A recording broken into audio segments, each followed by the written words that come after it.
Havia um proprietário de terras que plantou uma vinha, colocou uma cerca ao redor dela, cavou um tanque para prensar as uvas e construiu uma torre. Depois, arrendou a vinha a alguns lavradores e foi fazer uma viagem. Aproximando-se a época da colheita, enviou seus servos aos lavradores para receber os frutos que lhe pertenciam. Os lavradores agarraram seus servos, a um espancaram, a outro mataram e apedrejaram o terceiro. Então, enviou-lhes outros servos em maior número, e os lavradores os trataram da mesma forma. Por último, enviou-lhes seu filho, dizendo: a meu filho respeitarão. Mas quando os lavradores viram o filho, disseram uns aos outros: este é o herdeiro. Venham, vamos matá-lo e tomar a sua herança. Assim eles o agarraram, lançaram-no para fora da vinha e o mataram. Portanto, quando vier o dono da vinha, o que fará aqueles lavradores?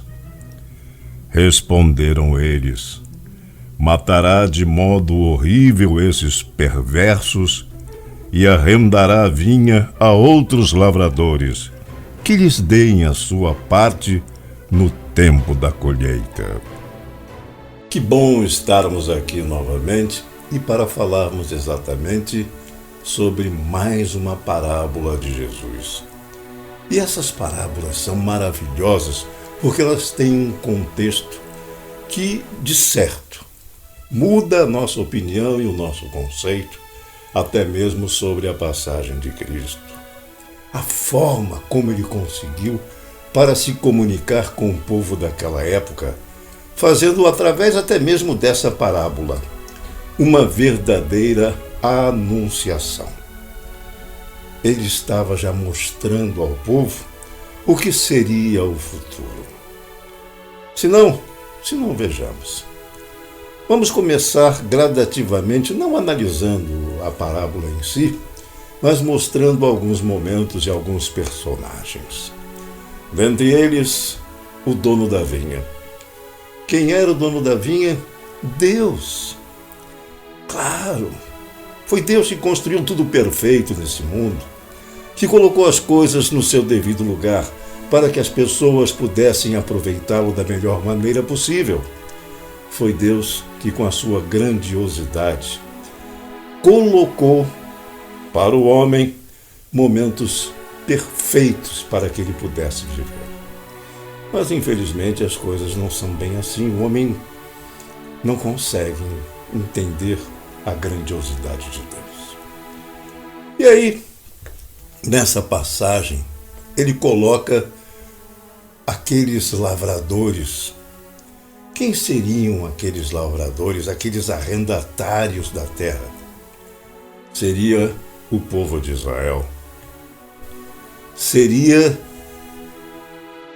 os mestres da época, aqueles que renegaram os nossos profetas, como bem disse Jesus nessa parábola, quando mandava um servo para recolher o que tinha direito, ele era espancado.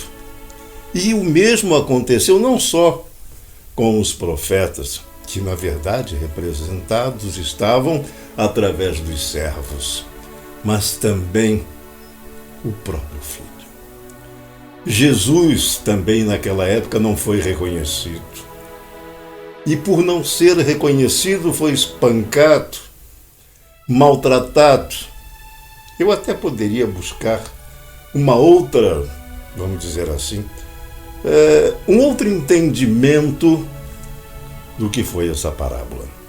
Tem gente que fala que trata-se daquele rei da Síria, o Senaqueribe. Não sei se os amigos estão lembrados a respeito da Babilônia, que é a história até meio parecida mesmo, né? Ele mandou depois o filho, aí em seguida ele veio, destruiu aquele reino, mas a forma como Jesus colocou talvez seja um pouco mais próxima de todos nós e do nosso entendimento. Não do entendimento daqueles que eram os sábios da época. No nosso conceito, a coisa ficou simples e clara. Jesus anunciou que o cristianismo estava chegando, que ia sobreviver a tudo, porque ele viria e destruiria tudo aquilo que foi feito através dos homens que ele colocou para cuidar das vinhas. Interessante, né? Mas muito interessante mesmo, porque a fortaleza do cristianismo, a cada dia que passa, se fortalece mais. Parece que as pessoas estão entendendo o quanto é grandiosa. E ele vai e afoga, ele vai e sufoca os maus. Então não tem lavrador ruim no momento em que encontra-se com a força do cristianismo. Meus amigos, eu acho que dá para entender um pouquinho mais o que Jesus quis dizer. Ele, o Filho de Deus, foi maltratado. Eles queriam se apossar da terra, aqueles lavradores, mas não conseguiram. Porque o cristianismo veio, sobreviveu a tudo e derrubou as muralhas da incompreensão e deu ao povo uma oportunidade de encontrar-se com a vida. Obrigado, amigos. Eu quero deixar um convite para que você compartilhe esse nosso vídeo, para que você se inscreva no nosso canal.